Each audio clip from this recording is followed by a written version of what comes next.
श्री हरि श्री गोपीजन वल्लभाय नमः विजयते श्री द्वारिकाधीश प्रभु सच्चिदानंद रूपाय विश्वोत्पत्त्यादिहेतवे तापत्रय विनाशाय श्री कृष्णाय वयं नमः। શ્રી વલ્લભને હૃદયમાં પધરાવીને શ્રીમદ ભાગવતજીનું રસપાન કરીશું। શ્રીમદ ભાગવતજીમાંથી થયેલા જે 24 અવતારો છે એના બે પુસ્તક સકલ અવતાર જે આચાર્ય ચરણ ના સાથે સંગતિ કરેલા છે, શ્રી વલ્લભ અને અવતાર સમ્ય, એને આપણે હરિરાયજી કૃત જે છે એ બે પુસ્તકને આપણે લઈ રહ્યા છીએ। તો ગઈકાલે જે લીધું હતું એમાં હરિરાયજી પ્રભુએ જે 24 શ્લોકમાં વર્ણન કર્યું છે આ 22 અવતારોનું, એ આપણે જોયું હતું। હવે આ 22 અવતાર જે પિયુષભાઈના પુસ્તકમાં છે એ અને પેલું પુસ્તક બંનેને સાથે સંકલિત કરીને જોઈએ છે। તો આ પુસ્તકનું નામ છે અવતાર સામ્ય, શ્રી વલ્લભ અને અવતાર સામ્ય। અને જે બીજું પુસ્તક આપણે જોઈ રહ્યા છીએ એનું નામ છે શ્રી આચાર્ય અસીમદાચાર્ય સકલ અવતાર સામ્ય નિરૂપણ। શ્રી હરિરાયજી પ્રભુ વિરચિત આ પુસ્તક છે, જેમાં 22 અવતારોનું વર્ણન શ્લોકોમાં કરેલું છે। લગભગ 69 જેટલા શ્લોક છે। એમાંથી ગઈકાલે વરાહ અવતારનું જોયું હતું। તો વરાહ અવતારમાં આપણે જે જોયું કે પ્રભુએ જે રીતે પૃથ્વીનો ઉદ્ધાર કર્યો અને ગાયો, બ્રાહ્મણો અને દેવોને દુઃખ દેનાર જે રાક્ષસ હતો હિરણ્યાક્ષ, એનો આપે વધ કર્યો। તો આ જે પુસ્તક બંને આપણે જોઈ રહ્યા છે એમાં મુખ્યત્વે જે 22 અવતારમાં પ્રભુએ જે અવતાર લઈને જે કાર્ય કર્યા છે એ કાર્ય અહીંયા આગળ આચાર્ય ચરણે ભૂતલ પર બિરાજીને જીવોનો ઉદ્ધાર કરવા માટે કર્યા છે। દૈવી જીવોના ઉદ્ધાર માટે આપનું પ્રાકટ્ય છે। તો આ દરેક અવતાર છે એનું સામ્ય આપણને આચાર્ય ચરણના પ્રાકટ્યમાં દેખાય છે। એ સંદર્ભમાં આપણે અહીંયા જોઈ રહ્યા છીએ। તો વરાહ અવતારનું એમાં નામ પણ આપણે જોયું હતું કે દુષ્ટ હોય એના પ્રત્યે રોષ દ્રષ્ટિ કરનારા છે। એટલે જેવી રીતના હિરણ્યાક્ષને માર્યો એવી રીતે પૃથ્વી પર જે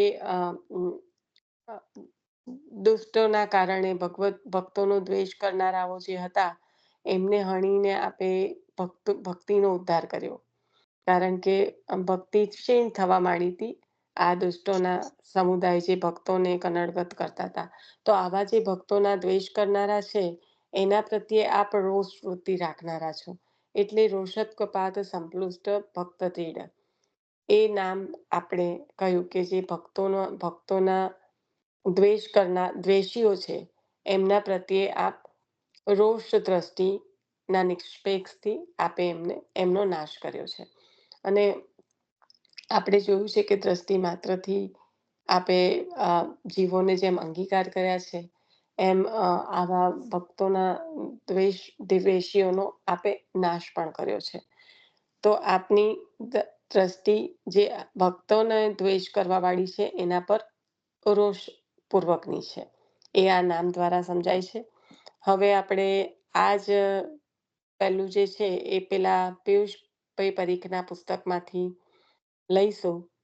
હું આગળનું જે વાંચન છે એ બધું બ્રજેશ બાવાનું હસ્તકે જે કંઈ થયેલું છે આલેખન કર્યા બાદ એમના આશીર્વચન ને એ બધું હું લેતી નથી, પણ હું ડાયરેક્ટ પુસ્તકમાં પહેલા તો 22 અવતાર આપ્યા છે, તો એ અવતારોના નામ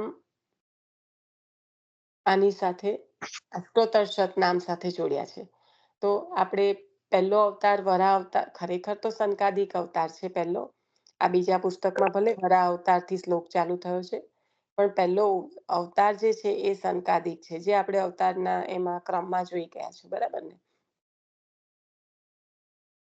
મને એવું લાગે છે કે આ બંને પુસ્તકને સાઈડ બાય સાઈડ વાંચન કરવા કરતાં એક પુસ્તકને એક વાર વાંચન કરીએ ને એ વધારે સારું રહેશે. કારણ કે અવતારોનો ક્રમ જ જુદો છે Hetal. In that case I cannot do that.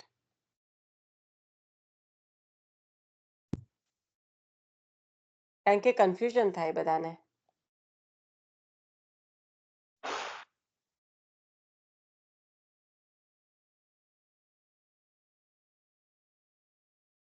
અત્યારે જે છે એ લઈ લઉં છું, પછી મારે શ્લોકની સંગતિ જોવી પડશે કે શ્લોક આ રીતના જ છે. જો આ રીતના જ હશે તો પછી સી એમને પણ આમ ક્રમ પેલો ભાગવતજીનો રાખ્યો છે, પણ હરિરાયજીના શ્લોકનો ક્રમ તો વરા અવતારથી શરૂ થાય છે. ઓકે, ચાલો કઈ નહીં, આપણે આગળ જતા કન્ફ્યુઝન ના થાય એટલું ધ્યાન રાખજો. કારણ કે શ્લોકોની જે યાદી છે એ આપણે જોઈ ગયા છે કે પહેલું સનતકુમારજી છે, પછી વરા અવતાર છે. તો આમાં દરેકના નામ અંદર આવી જ જશે. તો આ યાદી છે ને એ બધાની પાસે પીડીએફ છે, તમે યાદી ગમે ત્યારે જોઈ શકો છો. તો હું અત્યારે એ યાદીને નથી લેતી. હું શ્રી હરિરાયજી મહાપ્રભુજીનું આ દર્શન ત્યાંથી લઉં છું. જો પીડીએફ ખોલીને બેઠા હોય તો હું 11ના નંબરના પેજથી લઉં છું. મહાપ્રભુનું આર્ષ દર્શન. શ્રી ભાગવતમાં 24 અવતારો દર્શાવ્યા છે. પ્રથમ 2 અવતાર સૃષ્ટિ સર્જન પહેલાના છે. શ્રી હરિરાયજી મહાપ્રભુજીએ એક અહીં નથી ગણાવ્યા. શ્રી ભાગવતમાં સૃષ્ટિ સર્જન અવતાર પછી પ્રથમ અવતાર સનતકુમારો અને દ્વિતીય અવતાર વરાહનો કહ્યો છે. શ્રી હરિરાયજી મહાપ્રભુજી પ્રથમ અવતાર વરાહ અને બીજો અવતાર સનતકુમારોનો દર્શાવ્યો છે. શ્રી ભાગવતમાં શ્રી બલરામ અને કૃષ્ણ ક્રમ અવતારમાં છે. શ્રી હરિરાયજી મહાપ્રભુજીએ શ્રી કૃષ્ણ અને હલધર ક્રમ બતાવ્યો છે. શ્રી ભાગવતમાં 24 અવતારમાં હયગ્રીવ અને હંસને ગણ્યા નથી. શ્રી હરિરાયજી મહાપ્રભુજી હયગ્રીવ અને હંસને ગણીને છેલ્લે કલ્કીને દર્શાવે છે. તો આ ક્રમનો ફરક છે. હવે ક્રમ તો બધાને 90% બધાને સ્મરણમાં હશે, હું એવું રાખું છું. કારણ કે આપણે આ ક્રમ બહુ જ બધી વાર જોઈ ગયા છીએ. પણ મુખ્યત્વે જેવી રીતના સોળસમાં કેવો ટીકાઓ આપણે જોઈએ ત્યારે કેવો થોડોક ફરક હોય છે, એવી રીતના અહીંયા આગળ પણ હરિરાયજી પ્રભુના મતે જે કલ્પાંતર આ બધી લીલાઓ કલ્પના આધારે થઈ છે. તો ભાગવતજીમાં જે ક્રમ છે એ ક્રમથી અહીંયા કંઈક જુદું લીધું. એ અહીંયા આગળ કહ્યું કે સનતકુમારોનો બીજો લીધો છે, વરાહ અવતાર પહેલો ગણ્યો છે. અને આપણે જોયું એમાં હયગ્રીવ અને હંસ અવતાર નથી, પણ શ્રી હરિરાયજી પ્રભુએ એ અવતાર ગણ્યા છે.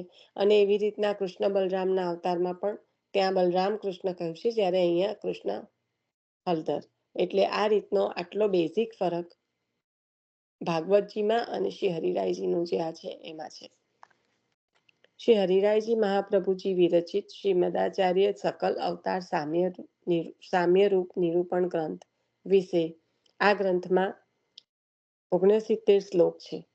પ્રથમ 3 શ્લોકમાં વરાહ સામ્ય છે, 4, 5 અને 6માં સનકાદિક સામ્ય છે, 7, 8, 9માં નારદ સામ્ય છે, 10, 11માં નારાયણ સામ્ય છે, 12, 13 અને 14માં કપિલ સામ્ય છે, 15 અને 16માં દત્ત સામ્ય છે, 18, 19માં યજ્ઞ અવતાર સામ્ય છે, 20, 21માં ઋષભદેવ, 22 થી 24 પૃથુ સામ્ય, 25, 26 મત્સ્ય સામ્ય, 27 થી 31 કૂર્મ સામ્ય, 32માં ધન્વંતરી, 33 થી 38માં મોહિની,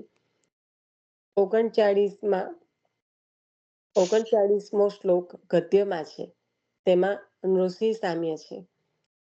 40મો શ્લોક ગદ્યમાં છે, તેમાં વામન સામ્ય છે. 41, 42 પરશુરામ સામ્ય, 43 થી 46 વેદ વ્યાસ સામ્ય, 47 થી 49 દશરથ દશરથી રામ સામ્ય એટલે રામ અવતાર, દશરથી રામ સામ્ય. 50મો શ્લોક ગદ્યમાં શ્રી કૃષ્ણ સામ્ય, 51 થી 55 હલધર સામ્ય, 56 શ્લોક ગદ્યમાં છે એ બુદ્ધ સામ્ય, 57 હયગ્રીવ સામ્ય, 58 59માં હંસ સામ્ય, 60 થી 63 કલ્કી સામ્ય, 64 થી 66 શ્લોકમાં વૈષ્ણવોની શીખ છે, અને 68 થી 69 શ્લોકમાં ગ્રંથનું ફલ છે. તો આ રીતે શ્લોકોની ગણતરી કરી. કયો અવતાર અહીંયા આગળ છૂટી ગયો અને કયો અવતાર અહીંયા આગળ એડ થયો, ઝડપથી અનમ્યુટ કરીને કહી દો.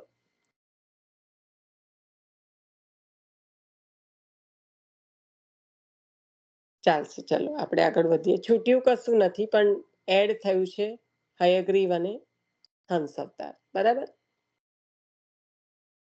તો અહીંયા આગળ આપણે 24 આમાં જ આવી ગયા. 24 અવતાર ખ્યાલ આવ્યો, પ્લસ સૃષ્ટિ પહેલાના જે બે, જે હરિરાયજી પ્રભુએ ગણ્યા નથી. તો અહીંયાની ગિનતી જોવા જઈએ તો 22 પ્લસ આપે 2 ગણ્યા, હયગ્રીવ અને હંસ. હવે આમ ભલે અહીંયા આગળ આવું કીધું છે, પણ જે સર્વોત્તમજીના નામ છે ને, હું જોઈ રહી છું અત્યારે યાદી, એમાં તો આપે હયગ્રીવ અને હંસ અવતારના સંબંધમાં નામ, અષ્ટોત્તર શતના નામ લીધા નથી. તો આગળ જોઈશું હવે વર્ણનમાં શ્લોકમાં શું આવે છે. બરાબર.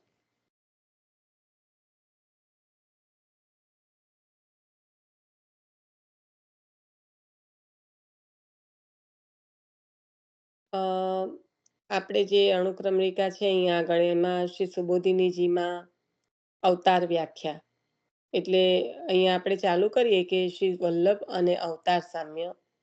તો સનાતન હિન્દુ ધર્મે અવતારવાદનું અસ્તિત્વ સ્વીકાર્યું છે. શ્રી ગીતા અને શ્રી ભાગવત ઇત્યાદિ પુરાણ ગ્રંથોમાં કૃષ્ણ અવતારની કથાઓ છે. અવતાર એટલે શું?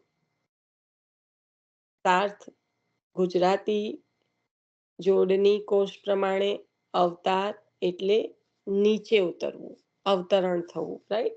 તો એટલે અવતાર એટલે નીચે ઉતરવું. ઉત્પત્તિ અર્થાત જન્મ કે દેહ ધારણ કરવો. ઉત્પત્તિ એટલે શું? જો ફરક સમજવાનો પ્રયત્ન કરજો, કારણ કે હવે આપણે જ્યારે આ પુસ્તક લઈને જ બેઠા છે, તો આપણે પૂરેપૂરું એને પણ સમજીને જ આગળ વધીશું. તો એક તો અવતાર કહ્યું, તો અવતરણ થવું એટલે કે નીચે ઉતરવું. અને જ્યારે ઉત્પત્તિ કે છે, તો ઉત્પત્તિનો અર્થ શું છે કે જન્મ કે દેહ ધારણ કરવો. આપણે જ્યારે એવું કહીએ છીએ જન્માષ્ટમી, તો આપણે મહાપ્રભુજીનો પ્રાકટ્ય ઉત્સવ કહીએ છીએ, રાઈટ? અને કૃષ્ણ જન્મ કહીએ છીએ.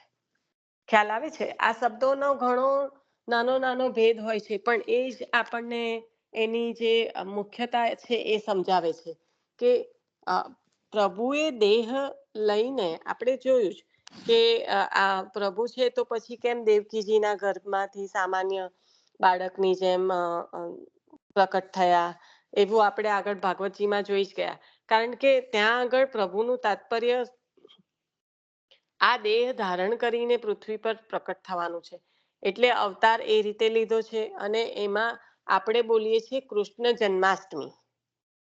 ક્યારેય સાંભળ્યું છે કૃષ્ણ પ્રાકટ્ય ઉત્સવ? નહીં. અને ક્યારેય એવું સાંભળ્યું છે કે મહાપ્રભુજીનો જન્મોત્સવ? આપણે જ્યારે મહાપ્રભુજીનું વર્ણન થાય ત્યારે પ્રાકટ્ય ઉત્સવ જ કહીએ છીએ, કારણ કે દિવ્ય પ્રાકટ્યનો પ્રકાર અલગ છે. અને અહીંયા આગળ પ્રભુએ દેવકીજીના ગર્ભમાંથી જન્મ લીધો છે, દેહ ધારણ કર્યો છે. તો અવતાર અને ઉત્પત્તિ, આ બેનો જે ભેદ સમજાવતા કહ્યું કે અવતાર એટલે નીચે ઉતરવું, અને ઉત્પત્તિ અર્થાત જન્મ કે દેહ ધારણ કરવો તે. પૃથ્વી પર દેવ કે ઈશ્વરનું અવતરવું કે દેહ ધારણ કરવો એટલે અવતાર. ખ્યાલ આવ્યો? દેહ ધારણ કરીને આયા છે એટલે અવતાર, એટલે કૃષ્ણ જન્મ કહેવામાં આવે છે, કારણ કે દેહ ધારણ કરીને ઉતર્યા છે. અવતાર કોઈ વિશિષ્ટ કાર્ય માટે થાય છે.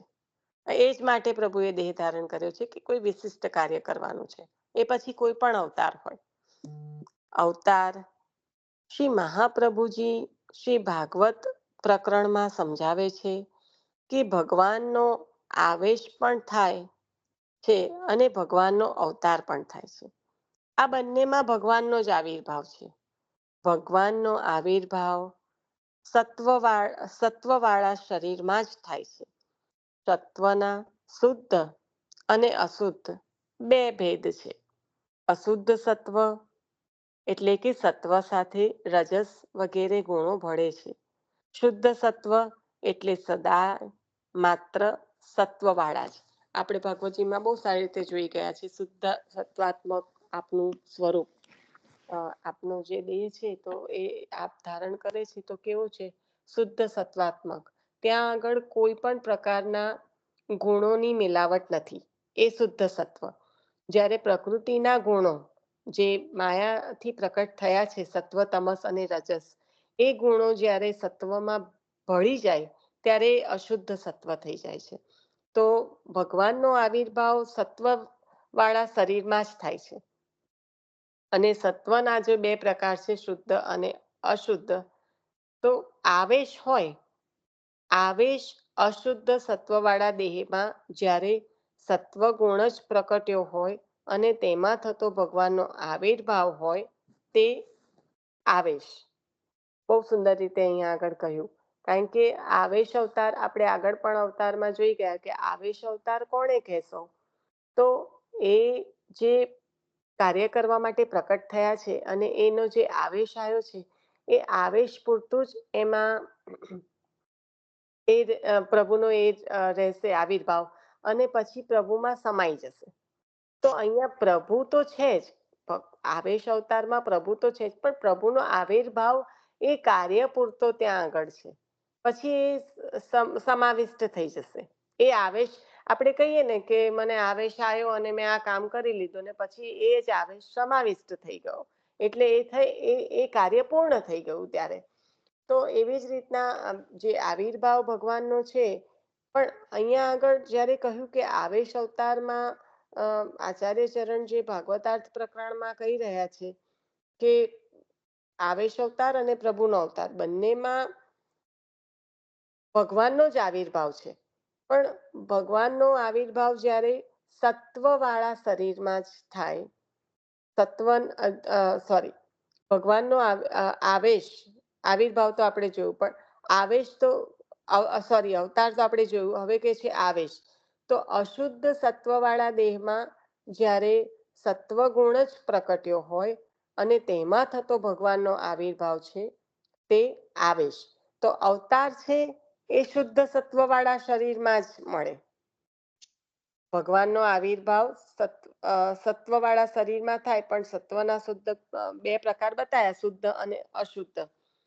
તો અહીંયા આગળ આવેશનું જે આપણને સ્વરૂપ બતાવ્યું એ કેવું બતાવ્યું કે અશુદ્ધ સત્વવાળા દેહમાં, હવે અશુદ્ધ સત્વવાળા દેહમાં તો 3 ગુણો હોઈ શકે, પણ ફક્ત જ્યારે સત્વગુણ જ પ્રકટ થયો હોય અને તેમાં ભગવાનનો આવિર્ભાવ થાય એ આવેશ. આપણે નારદજીનો જે ભક્તિનો આવેશ, ભક્તિનો અવતાર છે એ આવેશ અવતાર તરીકે આપણે જોઈ ગયા છે. તો સમજાઈ ગયું? અહીંયા ભાગવતાર્થ પ્રકરણ પ્રમાણે ખૂબ ઊંડાણમાં લીધું છે કે અવતાર અને આવેશ એનો એનો ખરેખર મુખ્ય ભેદ સમજાઈ ગયો કે અવતાર કોણે કહેવાય?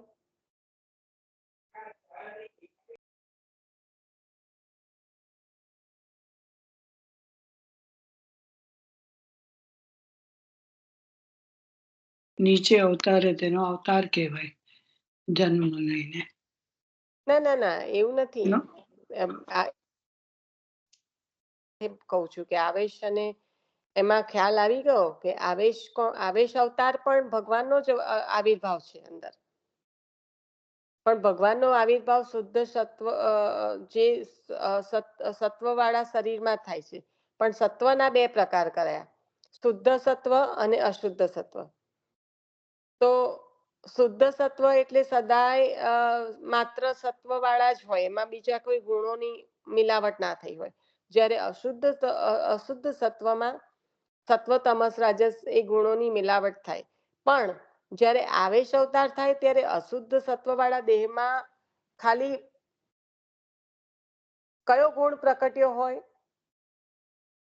અને એમાં જ પ્રભુનો આવેશ થાય, બીજા કશામાં ના થાય. અશુદ્ધ ખરું, પણ એમાં ખાલી કયો ગુણ પ્રકટ્યો હોય? સાત્વિક. સત્વગુણ, બરાબર ને? તો એ ગુણ જ જ્યારે પ્રકટ્યો હોય ત્યારે તેમાં થતો ભગવાનનો આવિર્ભાવ જે છે એ આવેશ. લોખંડના ગોળામાં અગ્નિના પ્રવેશની જેમ આ આવેશ પ્રવેશે છે. અગ્નિ પ્રવેશીને જેટલો સમય રહે, જેટલો સમય રહે એટલો પછી એ અગ્નિનો ગોળો, જે લોખંડનો ગોળો છે તેને અગ્નિ લાગે, અને અગ્નિ ન પ્રવેશે ત્યાં સુધી લોખંડનો ગોળો જ રહે. ખબર પડે એ તો આપણે બહુ સારી રીતે જાણીએ છીએ. આ એક્ઝામ્પલ કે અગ્નિ લોખંડના ગોળામાં અગ્નિના પ્રવેશની ચાલો હર્ષિવ ખાવા આપી દઉં. ચાલો.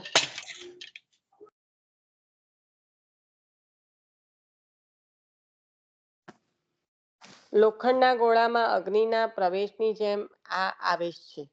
એટલે અગ્નિ પ્રવેશીને જેટલો સમય રહે એટલો સમય લોખંડનો ગોળો અગ્નિ જ રહે. ત્યારે પછી એનું સ્વરૂપ લોખંડના ગોળાનું નથી રહેતું. સમજો, બહુ સારી રીતે એક સિમ્પલ લેંગ્વેજમાં કહી દીધું છે. પણ અગ્નિ ના પ્રવેશે ત્યાં સુધી એ લોખંડનો ગોળો જ રહે. આમ લોખંડના ગોળામાં અગ્નિનો આવેશ છે એવું કહેવાય. દાખલા તરીકે નારદજી આવેશ છે, ભક્તિનો અવતાર જે છે આવેશ અવતાર.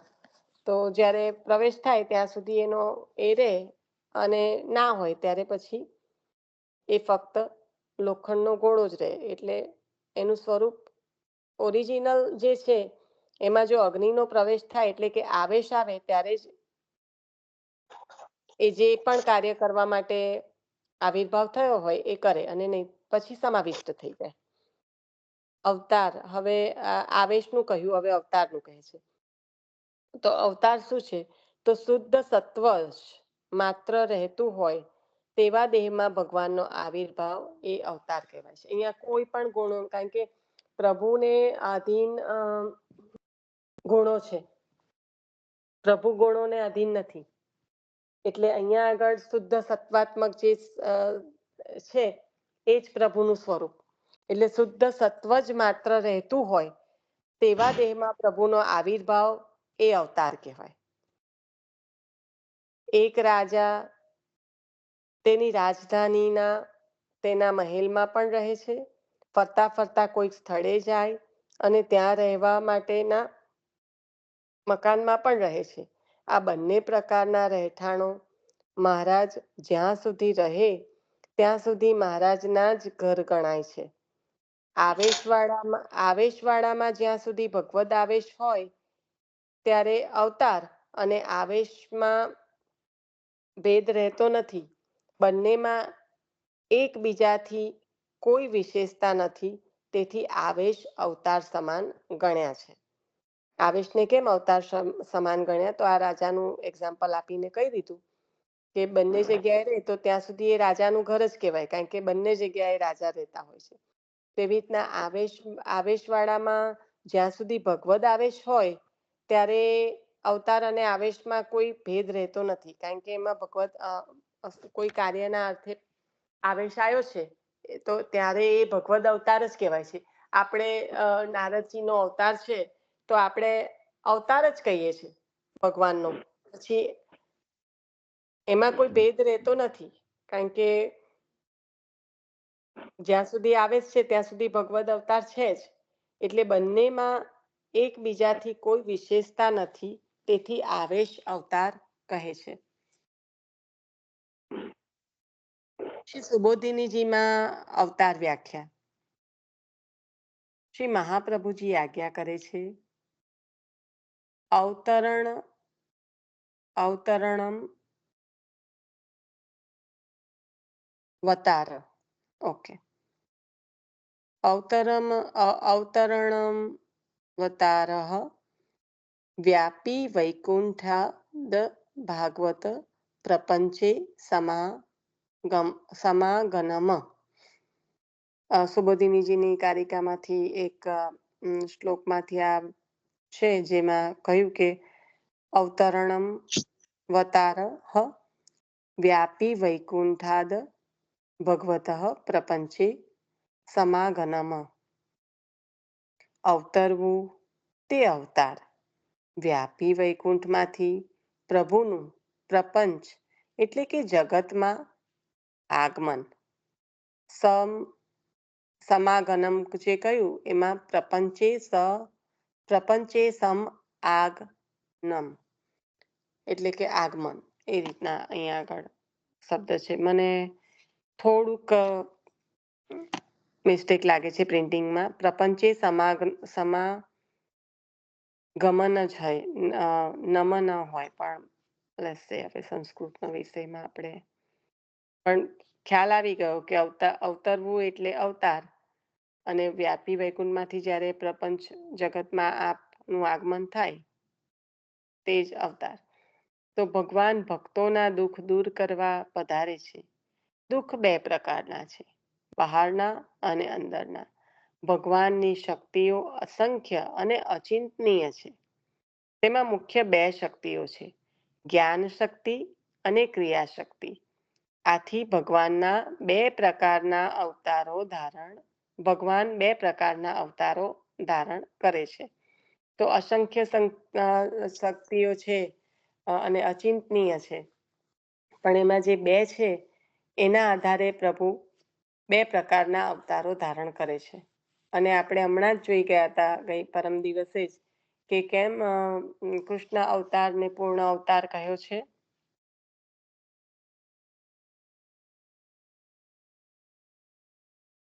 પૂર્ણ પુરુષોત્તમ સ્વરૂપે પ્રગટ થયા છે, પૂર્ણ સ્વરૂપે.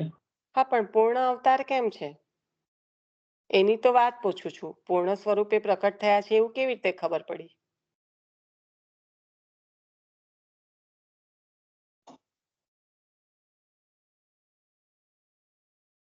આ એક જ પ્રશ્ન રિપીટ થાય છે. બીજી ભાષામાં કે બીજું પુસ્તક વાંચતા વાંચતા રિપીટ થાય તો એનું સ્વરૂપ બદલાઈ જાય.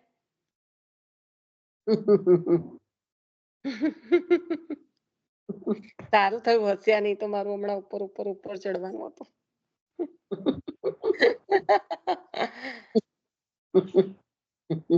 શક્તિ હસવામાં લીધું તો સારું થયું, નહીં તો મારું ચડવા માંડત.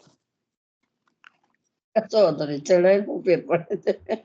ના ભાઈ, મારા માટે જ નહીં સારું, બરાબર ને?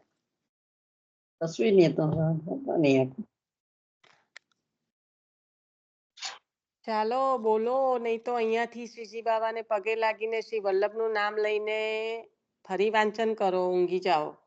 આવું ના ચાલે યાર. પૂર્ણાનંદ પૂર્ણ કામો તે કાઢે કેતી હતી ને. કોઈ શ્રી સ્વામિનીજી સહિત એવું કઈક કીધું હતું થોડુંક માઇન્ડમાં. એક મિનિટ.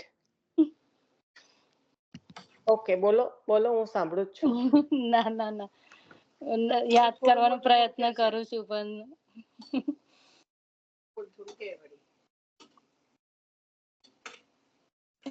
શું ક્વેશ્ચન કરો તમે? આ કોઈ વૈષ્ણવોમાંથી રિપીટ કરો એમને ક્વેશ્ચન પાછો. પૂર્ણ પુરુષોત્તમ પૂર્ણ અવતાર વિશે પૂછે છે. પૂર્ણ અવતાર કેમ કહેવાયો મીનવાબેન, એવું પૂછે છે.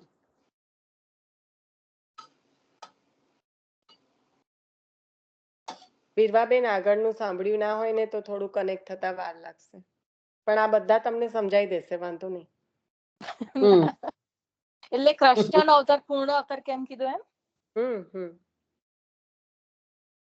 જ્યારે અવતાર જ્યારે આપે અવતાર લીધો ત્યારે એ શરીર પણ બી એ જે દેહ હતો ને એ પણ બી એટલો શુદ્ધ અને સાત્વિક હતો એટલા માટે. ના બેન, એવું કશું જ આપણે અને વાત એમને પછી અવતરીને પછી જે કાર્ય કરતા ને બધા એ એવું કશું જ આપણે વાત થઈ નથી. એટલે તો મારે તો વાંચવું પડશે આગળ બરોબર.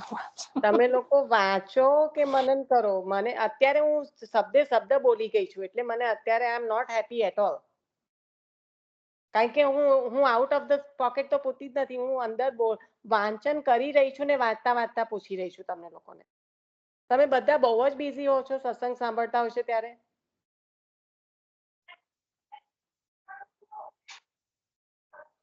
કારણ કે જે વાંચન કરી ગઈ છું, જે આગળ બોલ્યા છે એ અત્યારે પાછા એ શબ્દો રિપીટ થયા છે અને હું પૂછી રહી છું કે પૂર્ણ અવતાર કેમ કયો? કૃષ્ણ જ એક ગુણથી રહિત છે, ગુણથી ઉપર છે. ઓકે, હું ફરી વાંચું. Let me read again. કારણ કે કોઈને કનેક્શન જ નહીં થતું. નીશાબેન સોરી, ગઈકાલે પણ બી મારાથી મિસ થઈ ગયો સત્સંગ. આજે પણ મને યાદ ના રહ્યું ટાઈમ ના કારણે. ગઈકાલે નથી થયું. ગઈકાલે નથી થયું, આગળ થયું છે. અને આજે પણ મેં બહુ મોડું જોઈન કર્યું નો સત્સંગ. It's okay, no need to sorry, પણ આઈ જસ્ટ ડોન્ટ ના અન્ડરસ્ટેન્ડ. પણ ધીસ ઇઝ નોટ ગુડ. આપણે ધ્યાન તો રાખવું પડે. પણ મને યાદ જ નતું. આ છે ને ટાઈમ ના કારણે મને એમ કે અમારે 9:30 જ સત્સંગ શરૂ થશે એટલે. ઓકે, હું આ સુબોધિનીજીમાં જે અવતાર વ્યાખ્યા છે એનું ફરીથી એકવાર વાંચન કરી જોઉં છું. I think I hopefully you guys can connect that. Shri Mahaprabhuji આજ્ઞા કરે છે, અવતરણમ વતાર વ્યાપી વૈકુંઠાદ ભાગવત પ્રપંચે સમાગનમ.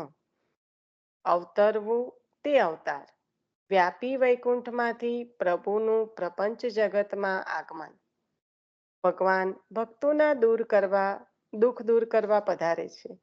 દુઃખ બે પ્રકારના છે, બહારના અને અંદરના. ભગવાનની શક્તિઓ અસંખ્ય અને અચિંતનીય છે. તેમાં મુખ્ય બે શક્તિઓ છે, જ્ઞાન શક્તિ અને ક્રિયા શક્તિ. આથી ભગવાન બે પ્રકારના અવતારો ધારણ કરે છે. બહારનું દુઃખ દૂર કરવા ક્રિયા શક્તિ વાળા અવતારો ધારણ કરે છે, જેમ કે વરાહ, કૂર્મ, નૃષિ વગેરે. અંદરનું દુઃખ દૂર કરવા જ્ઞાન શક્તિ વાળા અવતારો ધારણ કરે છે, જેમ કે દત્તાત્રેય, વ્યાસજી, કપિલજી વગેરે. હવે કઈ યાદ આવે છે? શ્રી કૃષ્ણ આપણે કહ્યું કે પૂર્ણ પુરુષોત્તમનો અવતાર છે. અને મેં ગીતામાંથી પછી આ બધું આમ પાછું લીધું હતું. મેં I went back to that page અને પાછું લીધું હતું કે કેમ પૂર્ણ અવતાર છે. કારણ કે પ્રભુ અંદરનું ને બહારનું બંને દુઃખ દૂર કરે છે. મને ક્લિયર આન્સર આપો. મને એવું છે કે હેતલ બોલી છે ને કે એ બધા ગુણથી ઉપર છે. પ્રભુનું અવતાર, ભગવાનનું અવતારમાં આપણે હમણાં જોઈ જ ગયા છે સોનલ, કે આવેશમાં જ સત્વ ગુણ મળેલો છે, અશુદ્ધ સત્વ છે. બાકી તો પ્રભુ સત્વ દેહ વાળા જ છે, તો એ તો નક્કી જ છે. એટલે અહીંયા વાત છે પૂર્ણ અવતારની, કે પૂર્ણ અવતાર કેમ કહ્યો, પૂર્ણ પુરુષોત્તમનો અવતાર કેમ કહ્યો શ્રી કૃષ્ણનો. એક ક્લિયર ક્વેશ્ચન હું કરી રહી છું.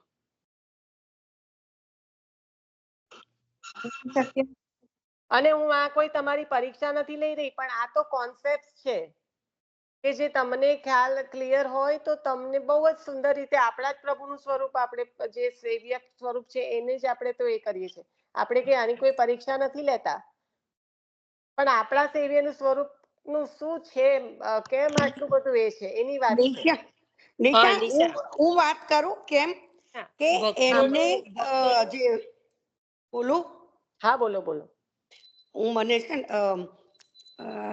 જે ગોપી જે સંતો આપણા ઋષિ મુનિઓની પત્નીઓને એમનો ઉદ્ધાર કરવો તો પછી એમને બીજા રાવણ કહેવાય છે, એ બધા બીજા તીર્થોને પણ બંનેનો એમને ઉદ્ધાર કરવો તો એટલે એમને પૂર્ણ પુરુષોત્તમ કહેવાય છે. I don't know how to explain you, પણ નિશા એટલે હમ. ભક્તોનો એમના ઉદ્ધાર કરવા, ભક્તોને સુખ આપવા માટે ઉદ્ધાર કરવા, ના ભક્તોનો બધાનો ઉદ્ધાર ઉદ્ધાર કરવા. કરવા. શક્તિ અને ક્રિયા શક્તિ સાથે બિરાજે છે પ્રભુ. ખ્યાલ આવ્યો? એમના ખ્યાલ આવ્યો હેતલ બોલી બંને તો? શક્તિ એમાં બિરાજે છે. સોલ શક્તિમાં તો વૈરાગ્ય પર શક્તિઓ છે. શબ્દ યાદ આવે એટલે બેસી ગઈ. બંને શક્તિઓ બિરાજે છે એટલે પૂર્ણ અવતાર. એ અને બીજો ગીતાજીમાંથી લીધું તું કે નતું લીધું? બોલી પવિત્રણાય સાધુ નામ. જ્ઞાન તો હું બોલ પણ બીજો શબ્દ ના આવે બીજી શક્તિનો એટલે એટલે અટકી ગઈ. પણ એટલે તો મેં ફરી વાંચ્યું, એનાથી વધારે શું કરું? ફરી એ પેરેગ્રાફ વાંચ્યું. નહીં, શક્તિઓ સાથે પણ બિરાજે છે એવું બોલી હું, પણ પેલું જ્ઞાન પછી બીજી શક્તિનું નામ ન યાદ આવ્યું મને. અને બીરવાબેન આડકતરી રીતે બોલી ગયા હતા કે અંદરના ને હા, એ બહારના બંને બોલ્યા ને કે દુઃખ કરે છે. અંદરની ને હા, બહારના બધી આ દુઃખો બધા દૂર દુઃખ કરે દૂર છે. કરે છે. હા, એ હા. બોલ્યા હતા આડકતરી રીતે. એટલે પણ મને મને પણ જે આપણે લઈ ગયા છે કે પૂર્ણ અવતાર કેમ કહ્યો, તો કે પૂર્ણ અવતાર એટલે જ કહ્યો કે બંને શક્તિઓ બિરાજમાન છે, જ્ઞાન શક્તિ અને ક્રિયા શક્તિ. અને યદા યદા હિ ધર્મસ્ય જ્ઞાન શક્તિ વાળા અને પૈત્રાણાય સાધુ નામ ક્રિયા શક્તિ વાળા. આવું ફરી વખત પરમ દિવસે લીધું છે. હા પાછળ લીધું તો જઈને બરાબર નિશાબેન. યા પાછળ જઈને તમે આ પણ કર્યો તો ક્વેશ્ચન ફરી વાંચન કર્યું તો પરફેક્ટ. પછી હું બીજા પુસ્તકમાંથી વાંચું તો શું બાષ્પીભવન થઈ જાય? અને અહીંયા બધા શબ્દો આયા છે, જ્ઞાન શક્તિ, ક્રિયા શક્તિ, બધું. તો પછી ના ખ્યાલ આવે કે પૂર્ણ અવતારની વાત ચાલી રહી છે? તો કનેક્ટ કેવી રીતે કરશો તમે બીજું પુસ્તક વાંચશો ત્યારે? સોરી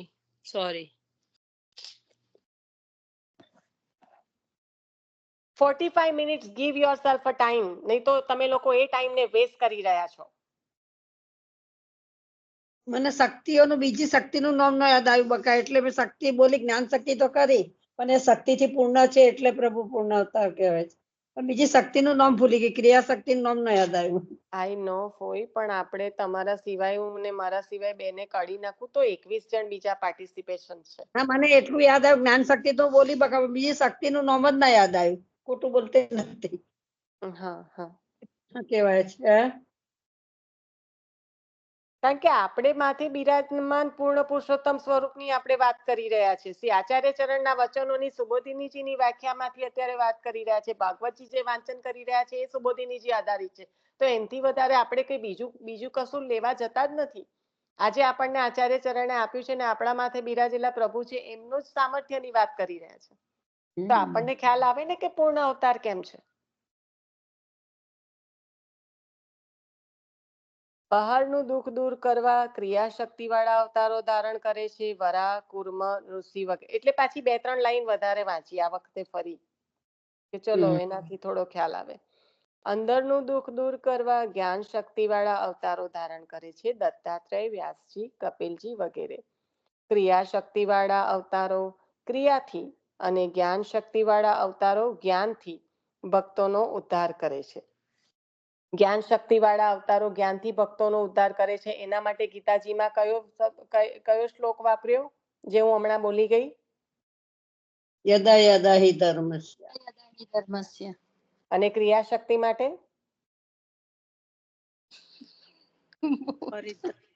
સાધુ નામ પરિત્રાણાયમ પરિત્રાણાય સાધુ નામ, બરાબર ને? પરિત્રાણાય સાધુ નામ વિનાશ આ બહુ ઇમ્પોર્ટન્ટ નથી, પણ હું તમને હમણાં જ બોલી ગઈ ને એટલે જસ્ટ ખાલી પૂછું છું કે આપણને જ્ઞાન શક્તિ માટે આ રીતના યદા યદા હિ ધર્મસ્ય દ્વારા કહ્યું કે જ્ઞાન અને પૂર્ણ અવતાર છે એટલે એ બંને અંદર આવી ગયું.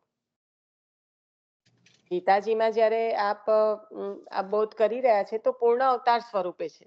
એટલે એ પૂર્ણ અવતાર આ બંને કાર્યો કરે છે એ આ શ્લોક દ્વારા કહી રહ્યા છે. ખ્યાલ આવ્યો?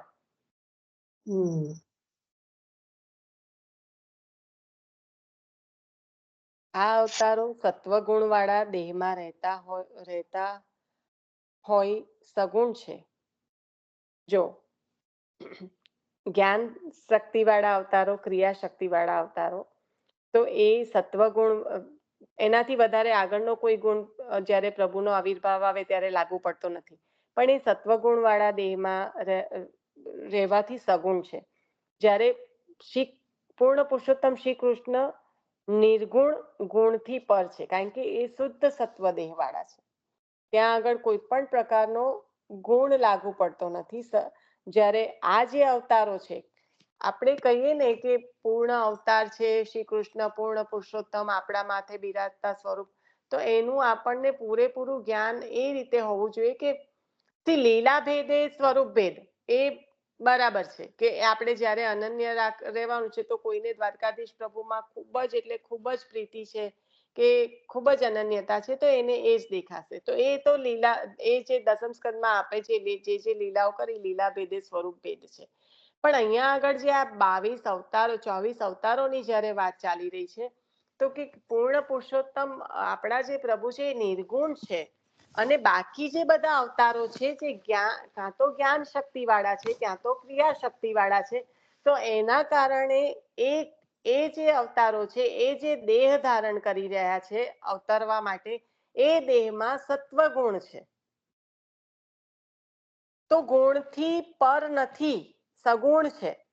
જ્યારે પૂર્ણ પુરુષોત્તમ શ્રી કૃષ્ણ, જેમાં જ્ઞાન શક્તિ અને ક્રિયા શક્તિ બિરાજમાન છે, એ નિર્ગુણ છે, કોઈ પણ પ્રકારનો ગુણ ધારણ કરવા વાળા નથી. એટલે કે શુદ્ધ સત્વાત્મક દેહ પ્રભુ ધારણ કરીને પધારે છે, એટલે કે નિર્ગુણ છે, એટલે કે ગુણાતીત છે, એટલે કે ગુણોથી પર છે.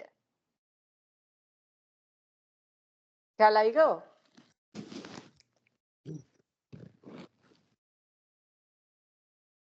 બસો 52 વાર્તાજીમાં જે આવે છે ને રાજસ, તામસ ને સાત્વિક અને નિર્ગુણ, તો નિર્ગુણ નો સ્પષ્ટ અર્થ આજે સમજાયો આમાં.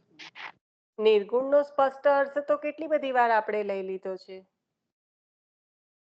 એમાં જો 252-84 નિર્ગુણ નો જે અર્થ છે ને, હેતલ હજી તું મિસ્ટેક કરી રહી છે.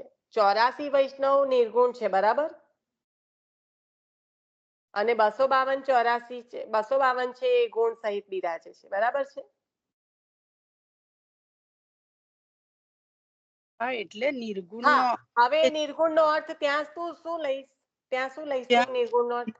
માં એ બધા ત્રણેય ગુણ તો બિરાજે છે. જ્યારે જે હા, કારણ કે પ્રાકૃત દેહ વાળા છે, તો ગુણોથી પર ના હોઈ શકે. ગુણોથી પર તો ફક્ત ને ફક્ત પ્રભુ જ હોઈ શકે. એટલે ગુણો તો બિરાજે છે, પણ જ્યારે જે લીલાને અનુરૂપ જે ગુણની જરૂર હોય ત્યારે એ ગુણ એ પ્રકટ થાય છે. હા, હવે દામોદર એટલે સંભાળવાલા જુઓ તો રાજસ છે, રાજસી સેવા કરી. જ્યારે દમલાજી જુઓ તો સત્વગુણ છે.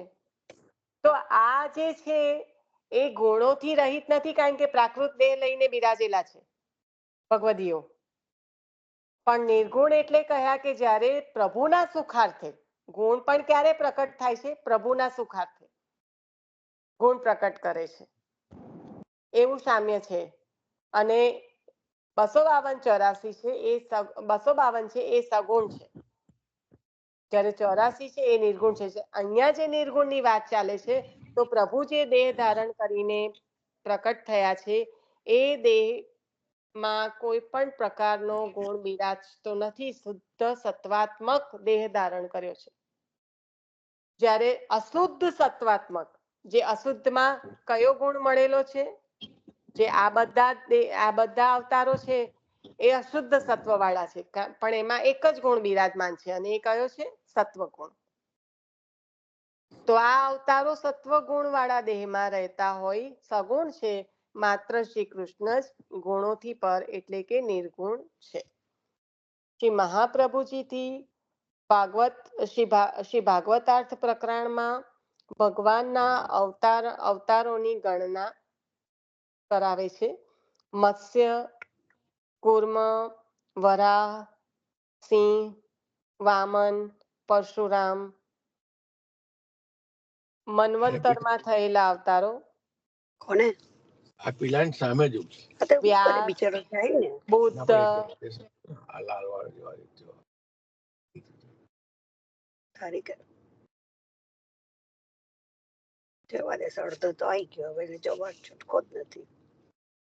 Anybody else can also mute. હું તો બીજા સ્ક્રીન પર છું અત્યારે.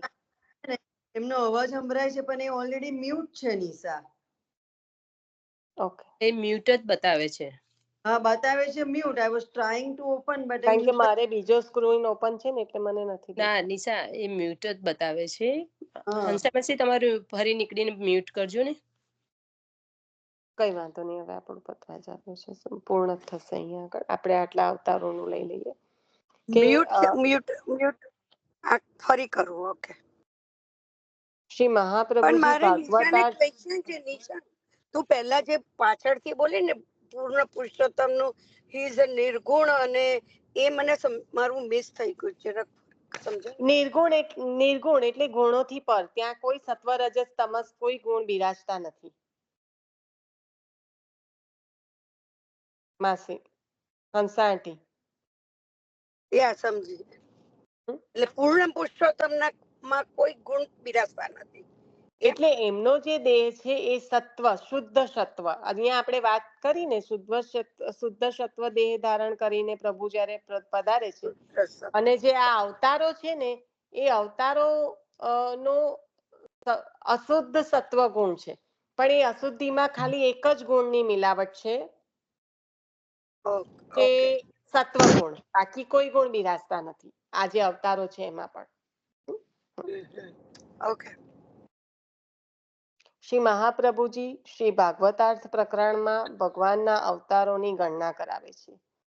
મત્સ્ય, કુર્મ, વરાહ, સિંહ, વામન, પરશુરામ. મન્વંતરમાં થયેલા અવતારો: વ્યાસ, બુદ્ધ, રાઘવ, કપિલ, દત્તાત્રેય, ઋષભદેવ, શિશુમાર, રુચિના પુત્ર યજ્ઞ, નારાયણ, હરિ, શ્રી કૃષ્ણ, તાપસ, મનુ, મહિદાસ, હંસ, સ્ત્રીરૂપ એટલે કે મોહિની, હયશીર્ષ એટલે હયગ્રીવ, વડવા મુખ, કલ્કી, ધન્વંતરી, પ્રભુ. આ બધા શુદ્ધ સત્વવાળા અવતાર છે. પૂર્ણ અવતાર એક જ છે અને નિર્ગુણ એક જ છે. આ બધા અવતાર શુદ્ધ સત્વવાળા અવતાર છે. હવે આવેશ અવતાર. તો આ જે છે ને, અનેક આપણે કાલે પરમ દિવસે કે કાલે શોર્ટમાં વાંચેલું કે આ તો ખાલી 24 ગણાવ્યા છે, પણ પ્રભુ જે કોટી બ્રહ્માંડ વિગ્રહ સ્વરૂપ જે બિરાજે છે, તો અનેક અવતાર થયા છે, કારણ કે સર્વત્ર આપ બિરાજમાન છે અને અનેક કાર્ય કર્યા છે, તો અનેક અવતાર થયા છે. એટલે આપણે જે 24 લઈએ છીએ એના સિવાય પણ અહીંયા આગળ એની ગણના બતાવેલી છે. અને આ જે સ્ત્રી રૂપ કહ્યું કે જે મોહિની સ્વરૂપ, ધન્વંતરી પછી જે મોહિની સ્વરૂપ પ્રકટ થયું, અમૃતનો પુંજ લઈને ધન્વંતરી, અને વિતરણ કરવા માટે મોહિની સ્વરૂપ, કારણ કે નારાયણ સ્વરૂપ છે, પણ એ સ્ત્રી રૂપ કોને દેખાયા છે? દૈત્યોને. એટલે પુરુષોત્તમ નામ સહસ્ત્રમાં પણ મોહિની સ્વરૂપનું વર્ણન નથી, ત્યાં નામ તો સ્ત્રી રૂપ જ આપ્યું છે, કારણ કે એ સ્ત્રી રૂપ દૈત્ય અંતઃકરણ પ્રિય છે, એટલે દૈત્યોને મોહવા માટે જ એ સ્વરૂપ પ્રકટ થયું છે, મોહિની સ્વરૂપ. આવેશ અવતારો આ પ્રમાણે છે: લક્ષ્મણજી, બ્રહ્મા, રુદ્ર, શેષજી, ગરુડજી, ઇન્દ્ર, કામદેવ, અનિરુદ્ધ, સૂર્ય, ચંદ્ર, બૃહસ્પતિ, ધર્મ, તેમની સ્ત્રીઓ, દક્ષ વગેરે મનુઓ, મનુપુત્રો, ઋષિઓ, નારદજી, પર્વત, કશ્યપ, સનકાદિક, અગ્નિ વગેરે દેવતા, ભરત, કાર્તવીર્ય, વૈન્ય વગેરે ચક્રવર્તીઓ, ગય, લક્ષ્મણ વગેરે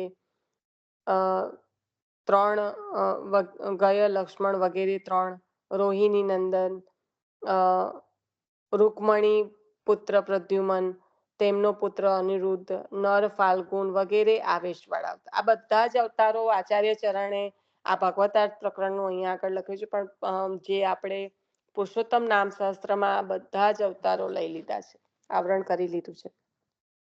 અહીં શ્રી મહાપ્રભુજી ભાગવતમાં ન ગણાવેલા આવેશો પણ ગણાવે છે. કહ્યું ને, ભાગવતમાં ન ગણાવેલા, કારણ કે આ બધા જ અવતારો આપે આવરણ કર્યું છે પુરુષોત્તમ નામ શાસ્ત્રમાં. તે બધાનો ઉલ્લેખ નારદજી કૃત પંચરાત્ર વગેરે શાસ્ત્રમાં છે. અહીં કારણ કે આજે નાભી પદ્મ રૂહાશ્રય, ત્યારે મને પણ એ થતું હતું કે ભાગવતજીમાં અમુક તો આ બહુ ડિટેલમાં શ્રવણ નથી કર્યું, પણ ભાગવતજીમાંથી જાણ્યું નથી, પણ એ અહીંયા ખ્યાલ આવે છે કે કહ્યું કે ભાગવતમાં ન ગણાવેલા આવેશો પણ અહીંયા આગળ મહાપ્રભુજીએ ગણાવી દીધા છે. અહીં કામ અને અનિરુદ્ધનું વર્ણન 2 વાર છે, અર્થાત તેમાં ભગવાનનો વિશેષ આવેશ છે.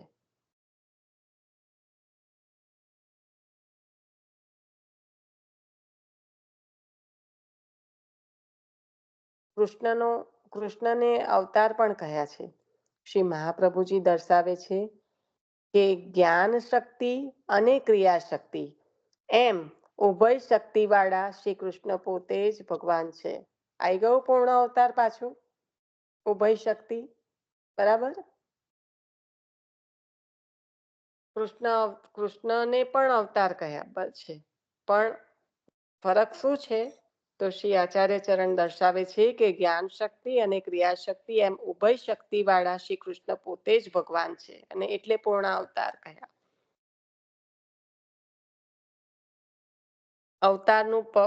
અવતારનું પ્રયોજન શ્રી ગીતાજીના 4થા અધ્યાયમાં શ્રી કૃષ્ણ અવતાર પ્રયોજન આપે છે.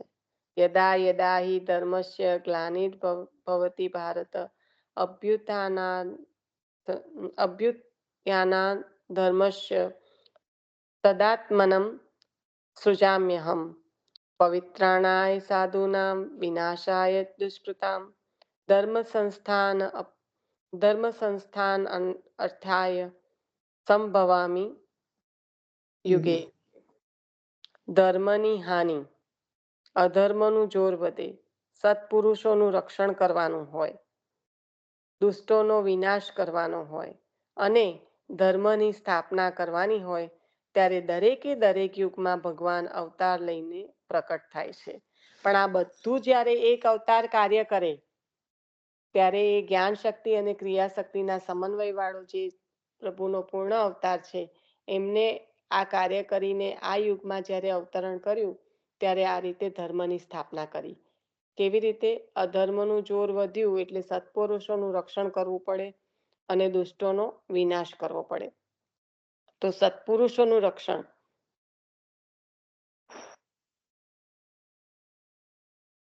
અને વિનાશ બંને કાર્ય જે કરીને ધર્મની સ્થાપના કરી આપે એ પૂર્ણ અવતાર. એટલે આનું વર્ણન ગીતાજીનો આ શ્લોક આમાં લીધો છે, કે જે આપણે જ્ઞાન શક્તિ અને પૂર્ણ શક્તિ વાળું ભાગવતજીમાં જોઈ જ ગયા છે કે યદા યદા હિ ધર્મસ્ય જ્ઞાન શક્તિ વાળા એટલે કે આચાર્ય, ઋષિ વગેરે રૂપ અવતારનો ઉલ્લેખ છે. અને પવિત્રણાય સાધુ નામથી ક્રિયા શક્તિ વાળા એટલે કે અંશંશાદી આદિનો ઉલ્લેખ છે. જે પ્રભુએ જે સમયે જે કાર્ય કરવું પડે એ પ્રમાણેનું પોતાનું સ્વરૂપ પ્રકટ કરીને કાર્ય પૂર્ણ કરે. સુતજી કહે છે, ઇન્દ્રારી વ્યાકુલ લોકમ મુયંતી યુગે યુગે. ઇન્દ્રના અરી એટલે કે દુશ્મન, દૈત્યો એટલે કે દાનવો છે. ઇન્દ્રના દુશ્મન કોણ છે? કારણ કે ઇન્દ્રારી એટલે ઇન્દ્ર વત્તા અરી, તો ઇન્દ્રના અરી કોણ? તો દાનવો, દૈત્યો. એ લોકોને રંજાડે છે, આથી લોકો વ્યાકુલ બને છે. આવી દુઃખીજનોને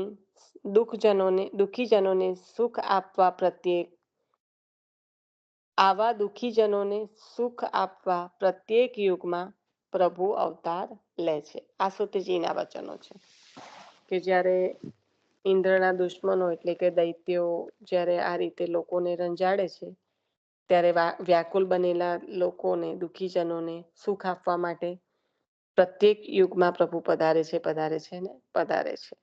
આ પ્રભુના અવતારની વાત છે. એટલે અવતારનું પ્રયોજન આ જ છે, દુઃખીજનોને સુખ આપવા. કારણ કે જ્યારે પણ ભાર વધી જાય ત્યારે જે આપના જનો છે એમને અત્યંત દુઃખ થાય અને એમને એમાંથી ઉગારવા માટે જ આપ અવતાર લો છો. હવે અહીંયા આગળ આપણે રાખીશું. સમય તો ક્યારનો થઈ ગયો છે. 17 પેજ સુધી કર્યું છે, આપણે 18મા પેજથી લઈશું. શ્રી વલ્લભાધીશ કી જય.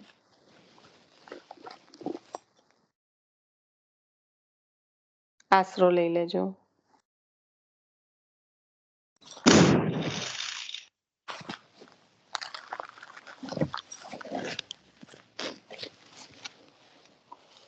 ચરણ કેરો ભરોસો દ્રઢઈના ચરણ કેરો શ્રી વલ્લભ નખ ચંદ્ર છટા બિન સબ જગ માસ અંધેરો ભરોસો દ્રઢઈના ચરણ કેરો साधन और नहीं आ कली में जासु हो तो निवेरो सुर कहा कहे विविधांधरो बिना मोल को चेरो भरोसो दृढ़ न चरण न केरो दृढ़ न चरण न केरो भरोसो दृढ़ न चरण न केरो. वल्लभाधीश की जय. सर्व वैष्णव ने जय श्री कृष्ण. જય જય શ્રી કૃષ્ણ. જય શ્રી કૃષ્ણ સર્વ વૈષ્ણવને.